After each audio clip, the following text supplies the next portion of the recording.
Barcelona have admitted that there's been no bids from the Premier League for Philippe Coutinho.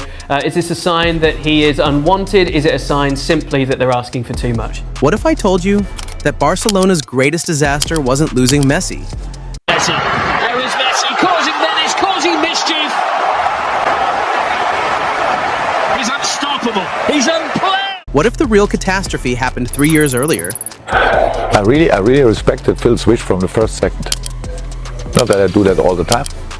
The moment they handed over £142 million for a player who would help destroy everything they'd built. This is the story of Philippe Coutinho. Onto Lallana and Coutinho! On towards Coutinho! Oh, brilliant! And this is how one signing broke a super club. In the grand theater of world football, some transfers become the stuff of legend. Catalysts for glory, the final piece of a dynasty. A single player arrives, everything clicks into place, and an era of dominance begins. But Coutinho had scored and they're giving him a chance to get the goal. Philippe Coutinho scores in a cup final for Barcelona. They're all getting on the score sheet. This is not one of those stories. Barcelona, still reeling from the shocking loss of a megastar, believed they were acquiring a sorcerer. A player whose magic could secure their throne at the summit of world football for years to come. Olha, primeiramente é bom voltar a jogar. Bom, depois que eu voltei, treinei bastante.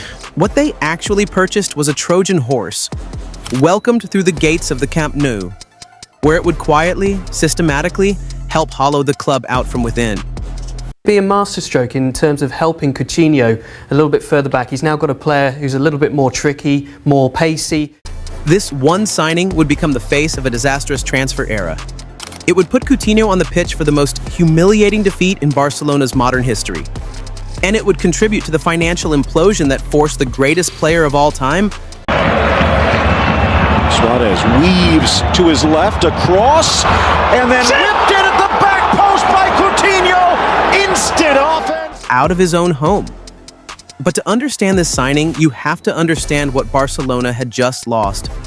And I don't just mean Neymar. In the summer of 2017, PSG violently ripped Neymar away from Camp Nou. Barcelona was suddenly sitting on £198 million in pure cash, and their bruised ego was broadcast to the entire world. They didn't just need a replacement, they needed a statement, a declaration to the footballing world that Barcelona's throne was not up for grabs. So they turned to Liverpool's Philippe Coutinho, the Brazilian playmaker, elegant, technically gifted, adored at Anfield. On paper, it made sense.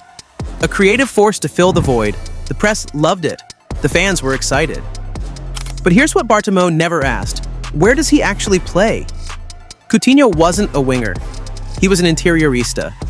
A player who drifted infield, occupied the half spaces, and looked to get on the ball between the lines. The exact same spaces Lionel Messi had claimed as his own for over a decade. They spent a world record fee on a player who structurally broke their own tactical system before he ever pulled on the shirt. Let's talk about the money, because this is where Barcelona's front office went from naive to downright negligent. President Josep Bartomeu didn't just overpay the transfer fee, which sat around an eye-watering £142 million with add-ons. He detonated the club's entire wage structure in the process. They panicked, and they handed Coutinho a contract worth roughly £400,000 a week, nearly £21 million a year. Now, fans always look for the leaked stories of training ground bust-ups or shouting matches to explain a toxic dressing room.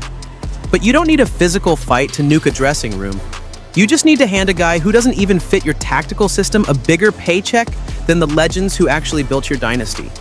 When you pay a player £400,000 a week to operate in spaces that were never designed for him, resentment isn't just likely, it's guaranteed. The financial hierarchy was completely shattered. Coutinho's monster contract was the catalyst that pushed Barcelona's total wage bill to a completely toxic and unsustainable 87% of their total revenue. They were quite literally choking to death on their own payroll. It was financial malpractice on a historical scale. And here is the punchline. By the time 2019 rolled around, it was abundantly clear that this arrangement simply was not working. Coutinho was underperforming, the fans were restless, and Barcelona were now looking for an exit, but absolutely no one else in Europe was willing to absorb those wages. So, in a desperate bid to offload the liability, Barcelona loaned him to Bayern Munich, and they were so eager to get him out of the building, they agreed to keep paying around £200,000 a week of his salary while he played in Germany. Yes, Barcelona paid him to leave, which perfectly set the stage for the most humiliating 90 minutes in Champions League history. August 14th, 2020, Lisbon, the Champions League quarter-final. The exact night Barcelona's prestige was publicly executed on live television. It's the 75th minute. Bayern Munich is already coasting at 5 goals while Barcelona only had 2. They have completely dismantled the Spanish giants.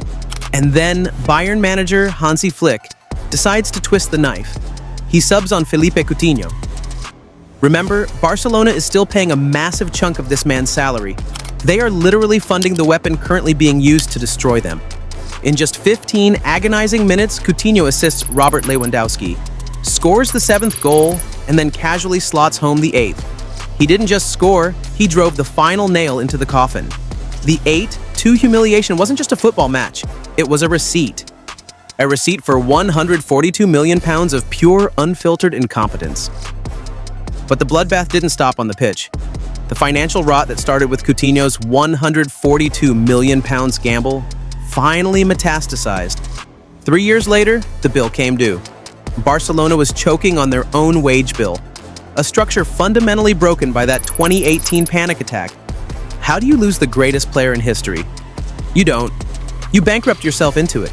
Lionel Messi, the man who effectively built the modern Barcelona, steps up to a press conference in tears. He wants to stay. He even offered to slash his own wages in half. But La Liga's financial fair play rules look at Barcelona's shattered books and say no. Messi wasn't forced out by a rival club or a better offer. He was forced out because his own front office committed financial suicide 3 years earlier to buy a player who didn't fit, couldn't perform, and ended up scoring against them in their darkest hour. Coutinho is not a bad footballer. At Liverpool, he truly was a magician. That's what makes this story a tragedy, not a farce. He was the wrong player at the worst possible time for a price that would cripple an empire. The grandest monument to an era of breathtaking hubris that promised glory but delivered only humiliation, debt, and the heartbreaking exit of a king. Philippe Coutinho to Barcelona isn't just the worst transfer in football history. It's the £142 million Trojan horse that burned Camp Nou to the ground. If you appreciate stories that look beyond the pitch, like this video and subscribe for more deep dives into the moments that defined the beautiful game. What do you believe is the single worst transfer in football history? Let us know below.